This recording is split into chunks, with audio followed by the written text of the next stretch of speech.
नमस्कार मंडळी, तुम्हा सर्वांचं आपल्या श्री महालक्ष्मी या चॅनेलमध्ये खूप खूप स्वागत आहे। तर मित्रांनो, धनतेरस दिवशी आपल्याला धन्वंतरी मातेची पूजा करायची आहे। धन्वंतरी माता ही खूप समृद्धीची प्रतीक मानलं गेलेलं आहे, कारण त्यांच्या हातामध्ये सुद्धा शंख, गदा, अमृताचा कलश आणि औषधी आहेत। त्यामुळे आपल्या शरीराला सुद्धा बघा, अमृत, गदा, शंख हे सगळं समृद्धीचं प्रतीक आहे। शंख हे समृद्धी, माता लक्ष्मीचं प्रतीक आहे। गदा ही आपल्या ताकदीचं प्रतीक आहे। अमृतामध्ये आपल्याला आपलं जीवन हे खूप मोठं होऊ शकतं आणि औषधीमुळे आपल्याला कोणतीच रोगराई जडणार नाही। त्यामुळे धन्वंतरी माता ही ना खूप अशी समृद्ध माता मानलेली गेलेली आहे, जिची पूजा केल्याने आपल्या जीवनामध्ये खूप सारे जे काही सुख आहे, समृद्धी आहे, ती आपल्याला प्राप्त होत असते। आणि धन्वंतरी भगवान हे भगवान विष्णूंचाच एक प्रकारचा अवतार मानला गेलेला आहे। त्यामुळे अमृताचा कलश असल्यामुळे ज्यांच्यावर त्यांची कृपादृष्टी होईल, त्यांच्या जीवनामध्ये खूप सारी मिठास त्यांच्या जीवनामध्ये पसरत असणार आहे। जीवन त्यांचं सुखी होणार आहे, सगळे दुःख त्यांचं हरणार आहे आणि खूप संपत्तीने भरभराटी अशी त्यांना प्राप्त होणार आहे। तर भगवानांनी किसानाला जेव्हा धन्वंतरीची कथा सांगत होते, तेव्हा किसान बोलला, मला पण धन्वंतरी मातेची पूजा करायची आहे, त्यामुळे मला त्यांची विधी सांगा, मी पण त्यांची पूजा करून मलाही समृद्धी प्राप्त करायची आहे। तेव्हा भगवान विष्णू किसानाला जेव्हा धन्वंतरी मातेची कथा सांगत होते, तेव्हा त्या कथेमध्ये त्यांनी विधी सांगितलेला आहे, तो आपण विधी आज पाहणार आहोत। तर पहिल्यांदा बघा, पहिल्या काळचे लोक जे होते ते गायीच्या शेणांनी तिथली जागा सारवायचे, कारण गायी ही खूप अशी आपली समृद्धीचं प्रतीक असते आणि 33 कोटी देव गायीच्या शरीरात असतात। त्यामुळे आपल्याला त्यांच्या जे शेण आहे, गोबर म्हणतात त्याला, ते त्याने तुमची जी जागा आहे ती सारवायची असते। अजूनसुद्धा गावी काही ठिकाणी गाईच्या शेणानेच घरं सारवली जातात आणि पूजेची जागा देखील सारवली जाते। पण आजकालच्या या समृद्ध जीवनामध्ये तुम्ही शहरात राहता, तिथे तुम्हाला हे सारं शक्य नाही। तर तुम्ही तिथली जागा साफसुथऱ्या पाण्याने व शुद्ध जल घेऊन त्यामध्ये गाईचं गोमूत्र टाकून तुम्ही जरी सारवली, तरी गाईने शेणाने सारवल्यासारखीच ती जागा होऊन जाते।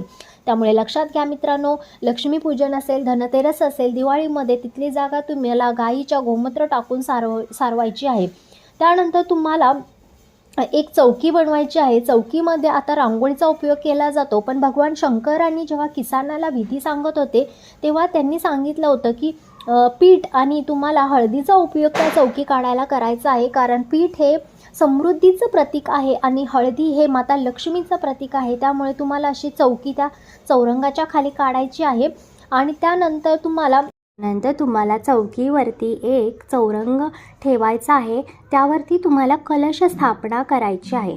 त्यासाठी एक लाल कलरचा कपडा तुम्हाला वस्त्र अंतरायचा आहे, त्यावरती तुम्हाला तांदूळ ठेवायचे आहेत, त्यावरती स्वस्तिक काढायचं आहे आणि त्याच्यानंतर एक भरलेला जो कलश आहे, तांब्या आहे, तो त्याच्यामध्ये तुम्हाला आंब्याची 5 पाने टाकायची आहेत आणि त्यामध्ये सुपारी, 1 रुपयाचं नाणं असं टाकून तुम्हाला कलश स्थापना करायची आहे। कलशाच्या बाजूला तुम्हाला माता लक्ष्मीचा, धन्वंतरी मातेचा फोटो ठेवून त्यांची पूजा करायची आहे। असा हा विधी भगवान विष्णूंनी त्या किसानाला सांगितला होता। आणि त्याचबरोबर माता लक्ष्मीला प्रसन्न करण्यासाठी अजून एक उपाय मी तुला सांगत आहे। त्यानंतर एका थाळीमध्ये तुम्हाला स्वास्तिक काढायचं आहे, त्यात तुम्हाला एक चांदीचा शिक्का घ्यायचा आहे। तुमच्याकडे जर चांदीचा शिक्का नसेल, तर तुम्ही 1 रुपया, 2 रुपयाचं नाणं घेतलं तरी चालेल।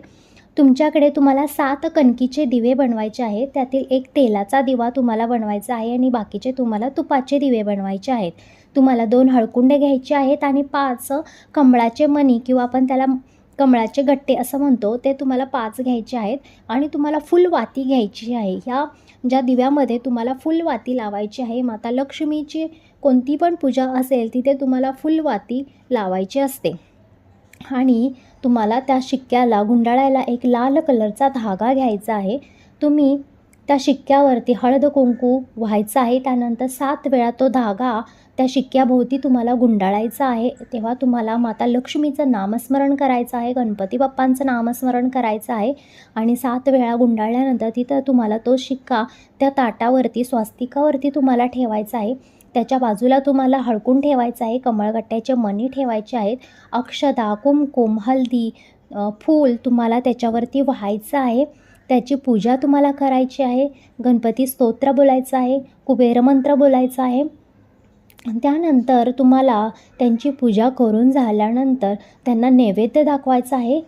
शिक्का तुम्हाला तुमच्या तिजोरीमध्ये ठेवायचा आहे आणि ठेवताना तुम्हाला बोलायचं आहे की मातेला तुम्हाला विनंती करायची आहे, हे माता, तुम्ही आणि कुबेर देवांना सोबत आमच्या घरी सदैव विराजमान राहा.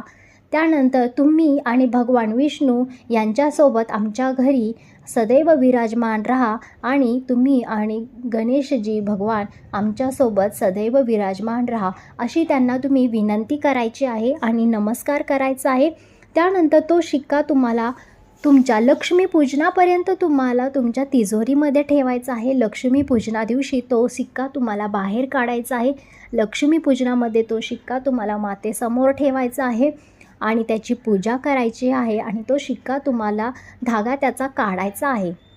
आणि तो काढलेला धागा खूप असा पवित्र धागा झालेला असतो. मातेचं त्याच्यामध्ये सामर्थ्य आलेलं असतं आणि असा धागा तुमच्या घरातील जो कर्ता पुरुष आहे, ज्याला कोणाला पैशासंबंधी किंवा कोणाचा बिझनेस असेल, अशाच्या हातामध्ये तुम्हाला तो घालायचा आहे. किंवा तुमचा जिथं बिझनेस वगैरे असेल तिथं तुम्ही बिझनेसच्या तिथे कुठे तुम्ही बांधू शकता किंवा तुमच्या तिजोरीच्या तिथे तुम्ही बांधू शकता. तो असा धागा तुमचं जिथं कुठं अडचण आहे पैसा पाण्याची तिथे तुम्ही तो ठेवू शकता किंवा नाहीच झालं तर तुमच्या तिजोरीमध्ये तो धागा तुम्ही जपून ठेवू शकता. पण जर तुमच्या कर्त्या पुरुषाच्या हातामध्ये जर तो धागा बांधला किंवा तुमच्या मुलांच्या हातामध्ये तो धागा बांधला तर अभ्यासामध्ये, नोकरी पाण्यामध्ये, व्यवसायामध्ये अशी भरभराटी होत असते आणि माता लक्ष्मीची कृपा त्या व्यक्तीवरती हमेशा राहत असते.